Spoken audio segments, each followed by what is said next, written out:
Следниот викенд Штип се претвора во центар на танцот. Над 1600 учесника од земјави и странство ќе се надпреваруваат со својата кореографија. Како што соопшти организаторот Ана Марија Габровска за МН телевизија, надпреварот ќе се одржи по петти пат во Домот на културата Ацо Шопов во Штип, насловен како Ден Скап Штип. Таа останува децидна дека надпреварот е се поголем и пополека, но сигурно преминува во традиција. Во текот на следната недела, 31 мај и 1 јуни, се очекува да имаме голем број на посетители во Штип, односно ќе има над 1600 надпреварувачи и се очекува дека ќе има над 2000 посетители, односно публика. Имаме над 20 клубови од Македонија и имаме 3 клуба кои што ни доаѓаат од Косово, од Бугарија и од Србија.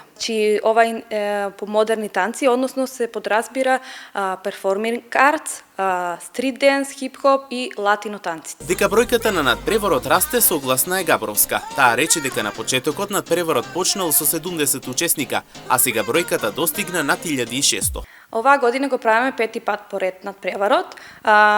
Секоја година бројката расте. Ние првата година започнавме само со солисти, имавме 70 деца, па потоа се време 800 надпреварувачи, 1000, така што оваа година рекордо го имаме над 1600 надпреварувачи. Имаме 15 интернационални суди кои што ќе одредуваат која група или кој дете ќе земе прво, второ, трето, четврто место и така натаму. Секое дете добива медал и диплома, а за групата добиваат пехар. Инаку надпреварот има за цел да создаде еуфорија и надградување кај надпреварувачите од една страна, како и да создаде повеќе пријателства од друга страна.